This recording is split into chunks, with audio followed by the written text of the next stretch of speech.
Hello everyone, I am Ankit and you're watching StudyIQ IAS English channel. Now on evening of Saturday at around 5:50 p.m, news channels across the world and in India, they started quoting a particular piece of information, and this was the tweet made by US President Donald Trump. Now in his tweet, the US President claimed that the ceasefire have achieved between India and Pakistan after a long night of talks. Now, because of this development, as this development automatically was there in the newspapers on over news channels, it brought my attention to this particular topic, that what indeed is a ceasefire, what kind of agreements include ceasefire, what is covered in ceasefire, what is not, what is the legality of this term ceasefire. Let us discuss this in our today's discussion.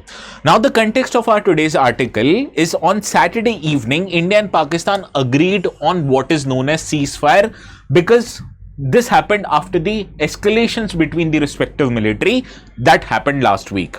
Now, announcing this officially, the India's Foreign Secretary Mr. Vikram Misri highlighted that the DGMO, or Director General of Military Operations of Pakistan, called his Indian counterpart at around 3:35 p.m. on Saturday, and they both agreed that both of sides, that is India and Pakistan, will stop all kinds of firing and military actions on land, on air and in sea from 5 p.m. Saturday onwards. Although this agreement was announced on Saturday, even after that we understood there were some developments regarding drone sightings and loud explosions that were heard around the areas of LOC. But regardless of that, India and Pakistan have now agreed on a ceasefire which is applicable from the evening of Saturday, that is 10th of May 2025, right? So in that regard, let us try to understand what is ceasefire, what is the legal implications of ceasefire, what is the definition of ceasefire, and what it may and it may not include, right? Now first, before understanding the ceasefire, if you want to download the notes, these will be available on my Telegram channel, that is ATS Live. So you can go search the words ATS Live on the search bar of the app.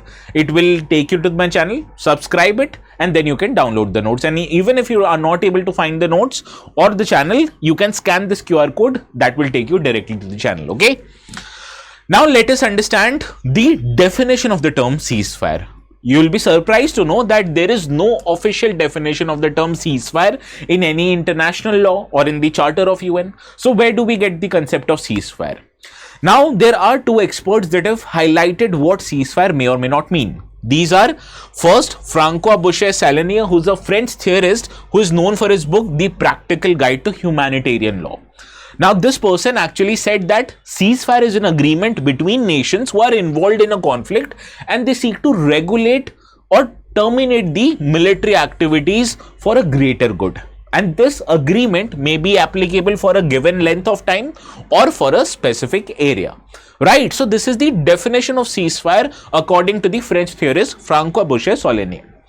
Another term of ceasefire has been defined by Sidney de Bailey, who is an author and expert in the field of international affairs. Now, he gave the statement to the Oxford Encyclopedia, so this is where I'm taking the definition from. Now, according to Sidney de Bailey, he says that suspension of acts of violence by military or paramilitary forces, which usually may be a result of intervention by a third party, is called as a ceasefire. So, in this case, that is between the ceasefire that is achieved between India and Pakistan, if you think that US has brokered this particular agreement, then this is the definition of ceasefire, that this cessation of violence by the military and the paramilitary forces between India and Pakistan, and it has been achieved by a third party, that is US, this calls for a ceasefire. So these are the two acceptable definitions of ceasefire that is known in the international arena, because there is no official definition given anywhere, that is international law, UN statute, or any other international regulation, right? Now let us understand what ceasefire actually means. Now ceasefire, it can either be a formally documented agreement, that is in 1972, after the 1971 Liberation War of Bangladesh, India and Pakistan agreed for a ceasefire as per the terms signed in the Simla Agreement. So it can be due to a formal agreement or it can also be agreed upon orally, because in 2025, that is in this case, it is a ceasefire agreement that has been not a formal agreement, but rather this is an oral understanding between the DGMO of respective militaries.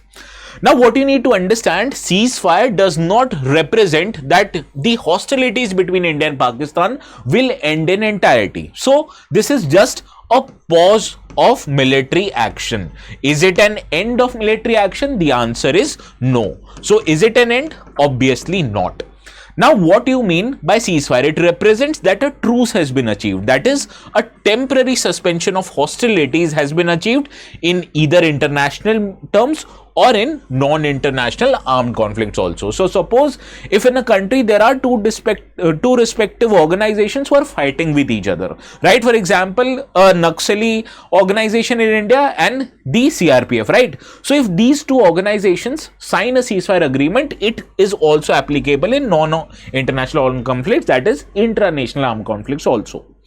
Now, also what you need to understand that ceasefire also does not reflect a judicial end of the state of war. So, does it mean that in case Russia and Ukraine sign a ceasefire agreement, does it mean that the war between Russia and Ukraine end? The answer is no. It just means that the violence or the killings or instances of violence happening on both sides have ended or have paused. They have not ended. Understood the definition? It can be either a formal document or it can be an oral understanding. I've given you both examples, right? Now, let us understand, in case of a formal agreement, what may or may not be the terms of ceasefire agreement. So, if you look at the ceasefire agreement, you will obviously find the timing of commencement of ceasefire. Now, an agreement, it might specify the timing, that is date and hour when the ceasefire came into force. So, in this case, we understand the date of ceasefire was 10th of May 2025 and the timing was 1700 hours, that is 5 p.m. if you look at it. Understood? So, this ceasefire almost all the time says this is the timing of commencement of ceasefire.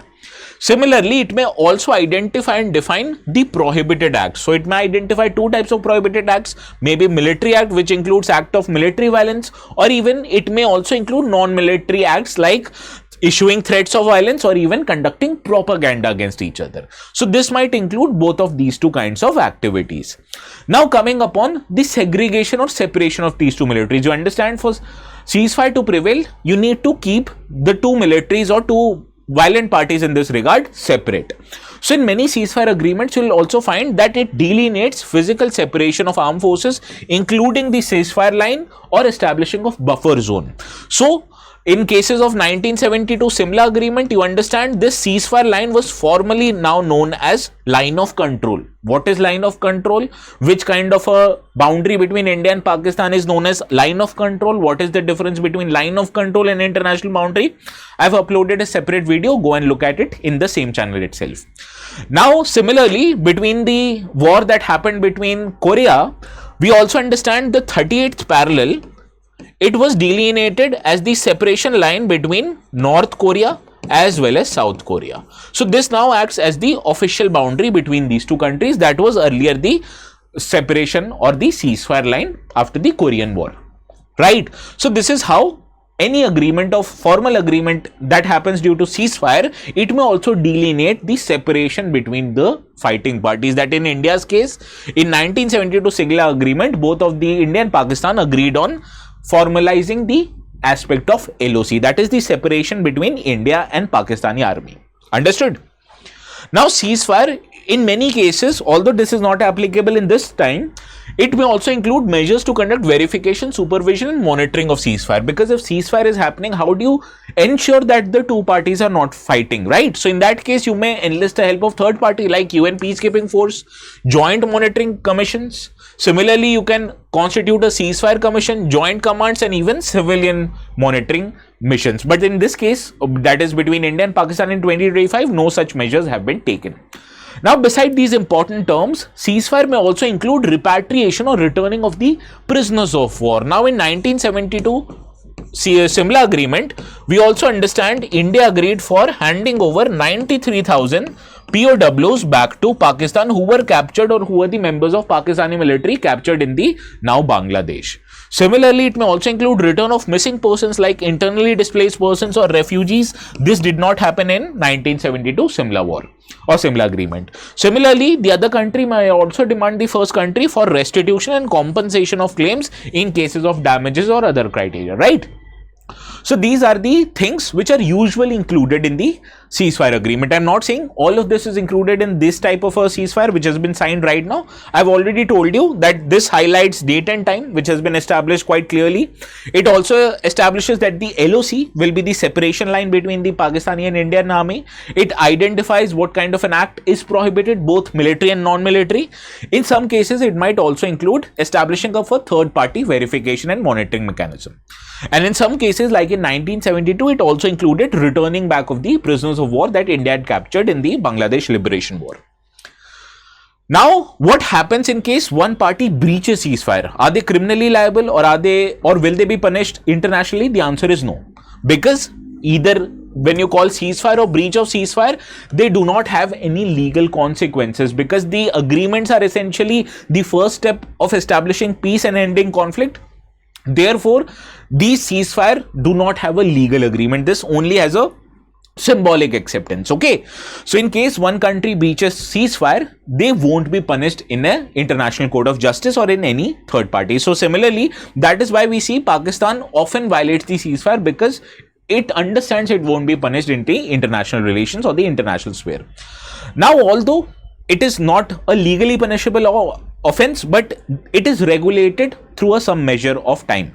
This is regulated by a regulation known as Regulations Respecting Law and Customs of War and Land, popularly called as Hague Regulations. Now, in cases this Hague Regulations accepts there are certain criteria based on which you can violate the ceasefire. What are the criteria? Let us go through one by one. Now, if you look at Article 36 of the Hague Regulation, it says that in case of the ceasefire, if it does not define the duration of ceasefire, then the belligerent parties, they may resume operations at any time or any place of its choosing, provided that the enemy is warned within the time agreed upon. So in case of a future conflict between India and Pakistan, either of these two parties can attack each other, provided they inform the first party beforehand. Similarly, if you look at Article 40 of the regulation, which speaks in case of serious breach of a truce by one party is involved, this gives the other party the right to denounce it and urgent cases recommend hostilities to resume immediately. So suppose in coming future or in near future, if a terrorist activity which originates from Pakistan, it impacts India or Indian citizens, so India will be within its rights to violate the ceasefire agreement and conduct an attack on Pakistan. Understood? Similarly, if you look at Article 41, it states that if a violation of ceasefire happens by a private person who is acting on its own initiative, then it authorizes the party who gets affected or get injured by this violation of ceasefire to demand for punishment of the offenders and, if necessary, seek compensation for the losses sustained. So in cases of terrorist activities which happens from across the border, we understand India automatically demands for punishment of these persons, and in some cases also demands for compensation. And this is applicable not just for India and Pakistan, but in other cases also.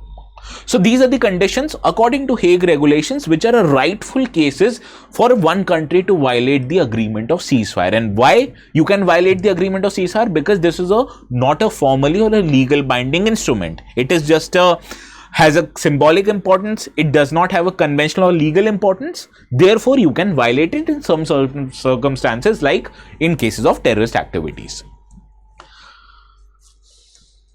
Now, this brings the end of our today's discussion. You understood in our today's discussion, the ceasefire is an orally agreed upon agreement between India and Pakistan. It stated that from May the 10th, 5 p.m. onwards, both of countries will try to maintain ceasefire, that is cessation of military conflict.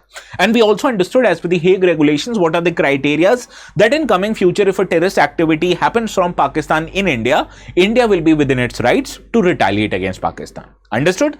Now, this is the practice question that you need to solve. Please let me know the correct answer in the comment section. And if you haven't subscribed us already for some important informed uptake on the developments relating to India and Pakistan, and also due to events relating which might be important from our exams perspective, you can obviously subscribe to our YouTube channel. So I'll take your permission now. You can download the notes on this particular Telegram channel known as ATS Live. And this is all from my side today. I'll see you again tomorrow at 9. Until then, please have a very good night.